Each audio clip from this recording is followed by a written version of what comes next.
नमस्कार, मैं हूँ विकास टेकरे और स्वागत करता हूँ आप सभी का द हिस्ट्री यूट्यूब चैनल में। आज के इस वीडियो में हम बात करेंगे मुग़ल कालीन मुद्रा व्यवस्था की और ये जानने का प्रयास करेंगे कि मुग़ल काल में मुद्रा व्यवस्था की क्या स्थिति थी और वर्तमान की मुद्रा प्रणाली में क्या मुग़लों का कोई प्रभाव है, ये सब हम जानने का प्रयास करेंगे।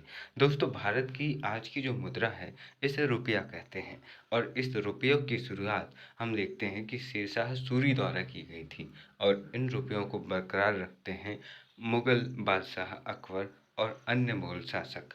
लेकिन यहाँ पर अन्य मुद्राएं भी शुरू होती है और हम इससे पहले देखते हैं कि जहाँ राजपूत काल में सोने की मुद्रा इक्के दुक्के जारी की गई और बहुत कम शासकों ने जारी की, वहीं मुग़ल काल में 4 टकसालें सिर्फ सोने के सिक्कों को ढालने के लिए खोली गई थी। तो यहाँ पर ये भी कहा जा सकता है कि जिस तरह से राजपूत काल से पहले या पूर्व मध्य काल में हम देखते हैं कि बहुत अच्छी अर्थव्यवस्था थी, वैसे ही जैसे मौर्योत्तर काल में थी, गुप्त काल में थी, वैसे ही हमें मुग़ल काल में देखने को मिलती है। क्योंकि यहाँ पर युद्धों में कमी, एक बड़ा साम्राज्य, एक अच्छी शासन व्यवस्था और अच्छे व्यापार साधनों के कारण मुग़ल काल की अर्थव्यवस्था भी अपने एक चरम स्तर पर पहुंच गई थी।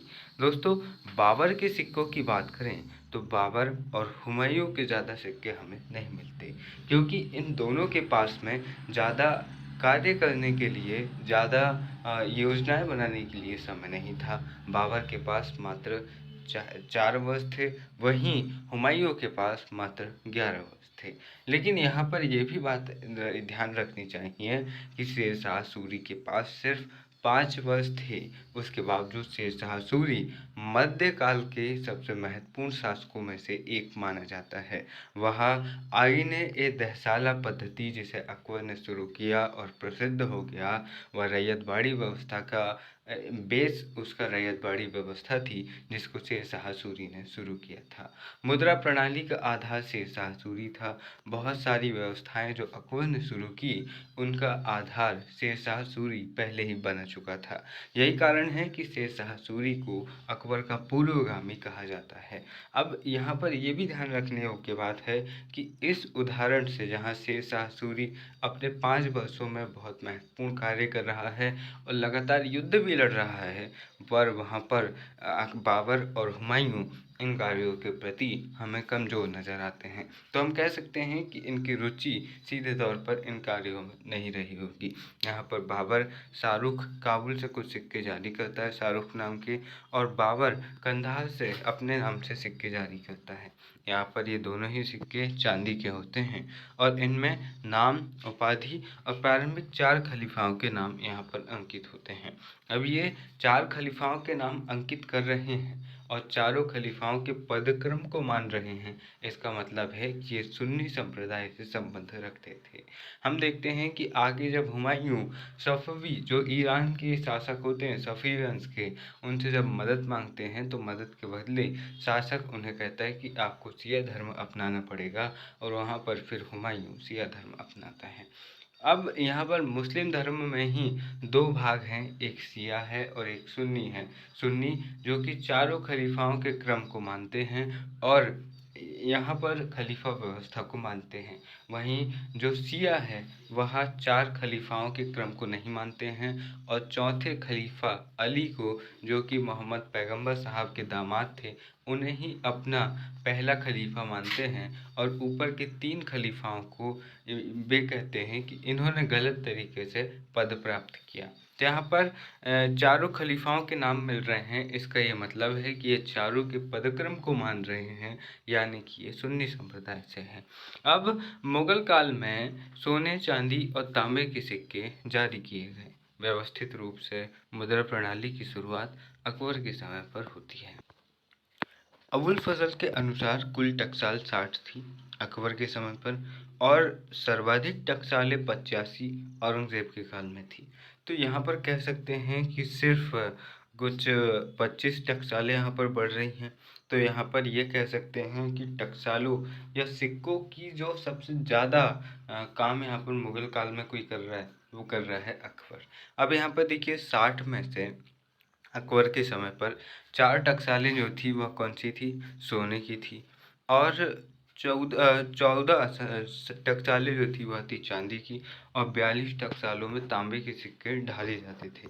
अकबर की मुद्रा व्यवस्था की बात करें तो सोने का सिक्का कहलाता था मुहर असरफी। आपने अक्सर ये शब्द सुना होगा कि असरफी, इतनी असरफी ले लो, उतनी असरफी ले लो।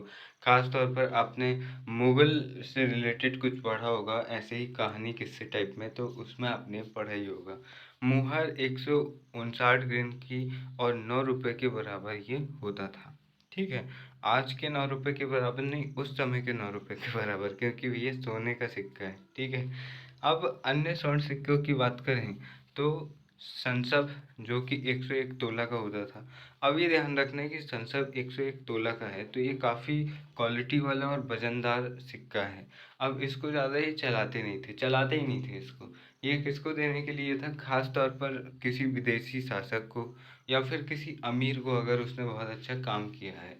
तो ये सिक्का सिर्फ़ एक याद के लिए था कि भाई ये मुग़ल सिक्का है, हम आपको दे रहे हैं भेंट के तौर पर।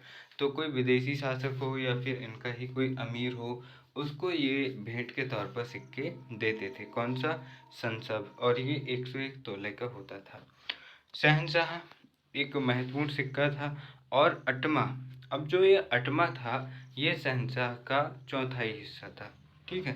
शहंशाह कितने अगर मतलब 100% ले लें तो यहाँ पर ये कितना है? 25% है। किसका? शहंशाह का। बिसात बिसात जो है वह 5% है। कितना? 5%। अगर हम 100% ले लें शहंशाह को तो 20% उसका है अटमा, यानी कि 25% है 25% है अटमा और 20% है बिसात शहंशाह का।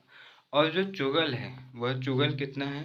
वह चुगल है शहंशाह का 50%। कितना? 50%। ठीक है? यानी कि 50। शहंशाह अगर 100 रुपये का है तो ये कितने का है? 50 रुपये का। तो यहाँ पर ये आपको ध्यान में रखना है। अब देखो, अठवां शहंशाह का चौथाई हिस्सा था, बिसात शहंशाह का 5वां हिस्सा और चुगल शहंशाह का 50वां हिस्सा था। चांदी के सिक्कों की बात करें तो सर्वाधिक प्रचलित चांदी का सिक्का था रुपया। शेरशाह सूरी ने इसे प्रारंभ किया था और अकबर भी इसे अपने दरबार में अपने काल में जारी रखता है। अन्य सिक्कों की बात करें तो जलाली सिक्का जो कि वर्गाकार था, वर्गाकार बोले तो चपटा था। इलाही सिक्का वृत्ताकार था और कुछ इतिहासकारों के अनुसार जलाली और इलाही सोने के सिक्के थे। ठीक है? और ज़्यादा इनके ये सिक्के मिले नहीं, इसलिए ज़्यादा इनके बारे में अनुमान नहीं है कि ये थे किस धातु के। तांबे के सिक्कों दाम में सर्वाधिक प्रचलित था जो 323 ग्रेन का होता था और भू राजस्व का आकलन दाम में होता था। अब देखो, तांबे का सिक्का दाम सिक्कों में सबसे निम्न है। जैसे आज आप 1 रुपया देख लेते हैं, सबसे निम्न है। तो इस तरह से जो सबसे निम्न मुद्रा थी उसमें ये कर लेते थे। अब इससे आप राजा की या फिर जो शासक है उसकी नीतियों को भी देख सकते थे कि यहाँ पर सबसे कम वैल्यू वाली मुद्रा में आप टैक्स वसूल रहे हैं। इसका ये मतलब है कि आप जनता के हितैषी हैं। अगर आप असरफी में, अगर आप रुपया में या फिर संस्मरणीय में, ऐसे कुछ महत्वपूर्ण सिक्कों में अगर आप वसूलते हैं क्या टैक्स, तो यहाँ पर जनता के ऊपर बहुत ज़्यादा भार हो जाएगा, क्योंकि भैया सोने का सिक्का टैक्स के रूप में देंगे तो फिर खाएंगे क्या। तो यहाँ पर इसीलिए तांबे के सिक्के में टैक्स वसूला जाता था। अब इसके बाद में देखिए, अरब के समय, अकबर के समय 1 रुपया 40 दाम का होता था और शाहजहाँ के समय 1 रुपया 30 दाम के बराबर होता था। यानी कि मुद्रा का अवमूल्यन हुआ, मुद्रा की वैल्यू गिरी। अब देखो यहाँ पर तांबे के अन्य सिक्के टंका और जीतल थे, टंका और जीतल थे। ये सिक्के हम दिल्ली सल्तनत काल से देखते आ रहे हैं। कौन से? टंका और जीतल। जीतल को फुलुस या पैसा भी कहा जाता था। तो यहाँ पर से ये पैसे शब्द की शुरुआत भी यहीं पर से हो रही है। ठीक है? रुपया की शुरुआत शेरशाह कर चुका है और पैसे की शुरुआत यहाँ पर से हो रही है। यह एक छोटा तांबे का सिक्का था जो दाम का 25वां भाग था। कितना?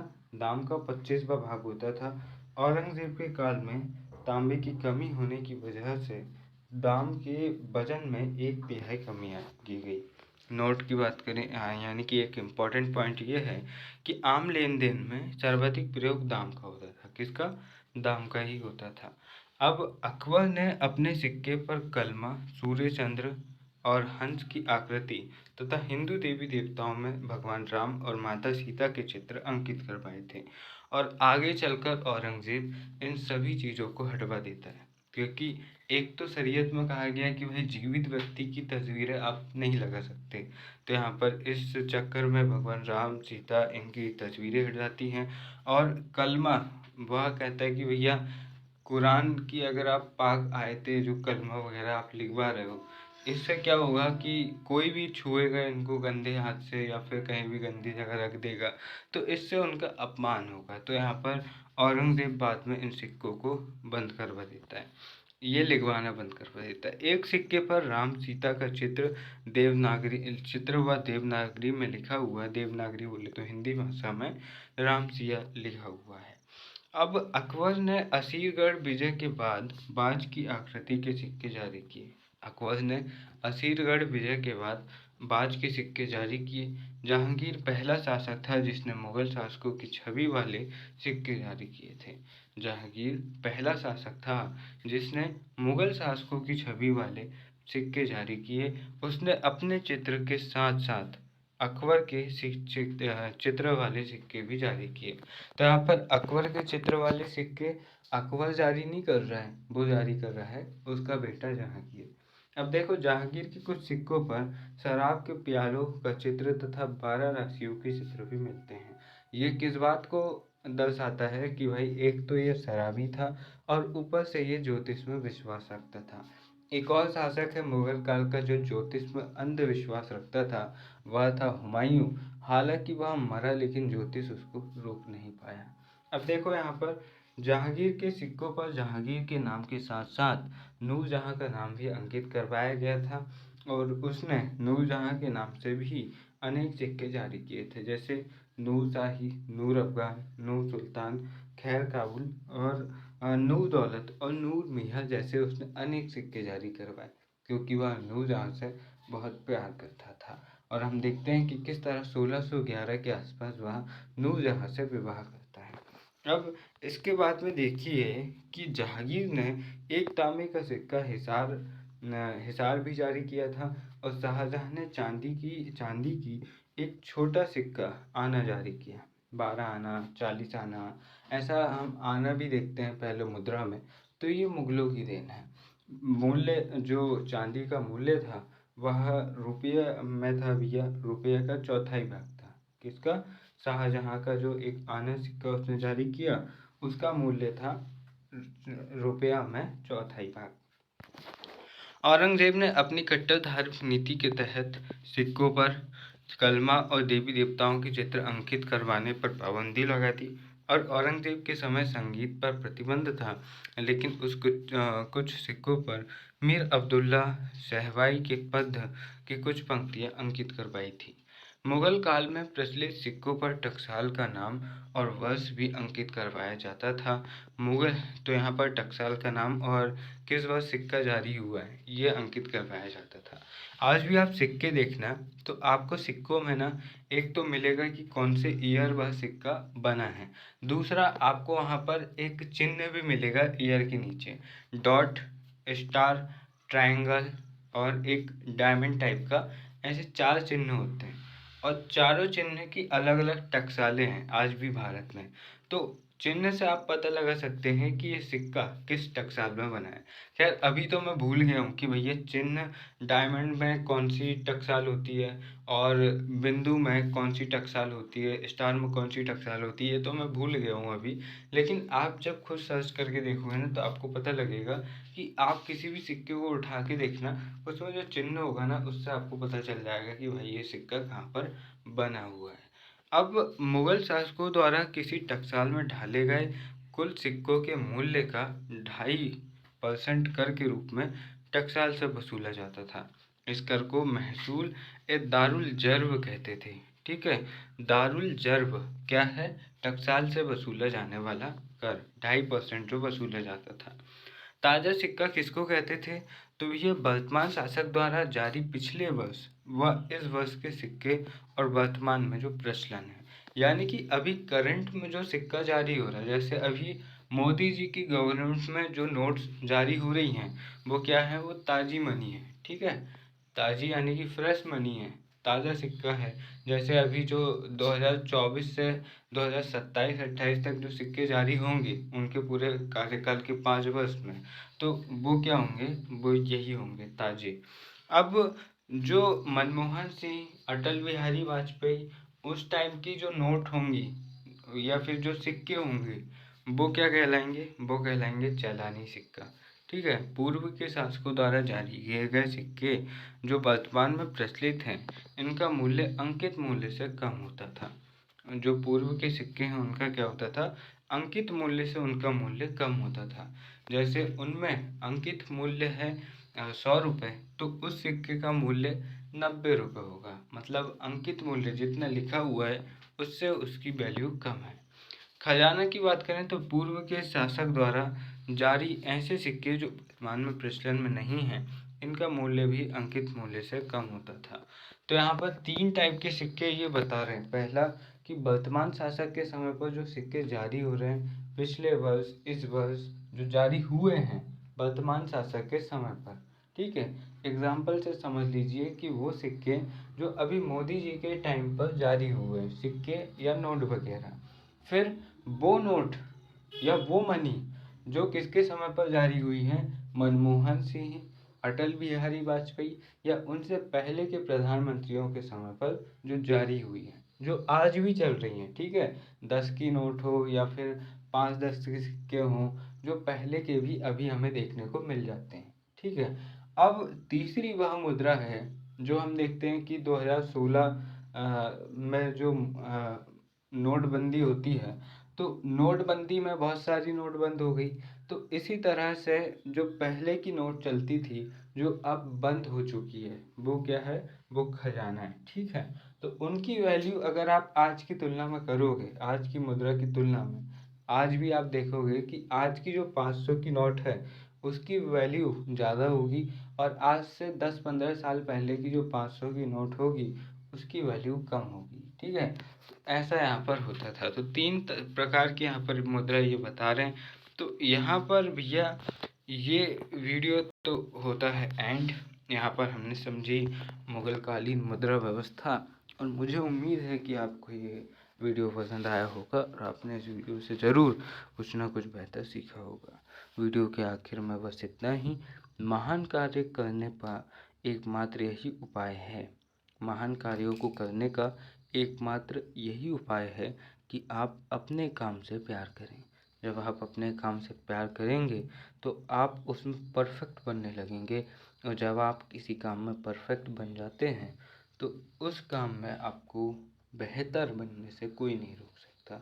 फिर मिलेंगे अपने किसी और वीडियो में, तब तक के लिए नमस्कार, जय हिंद।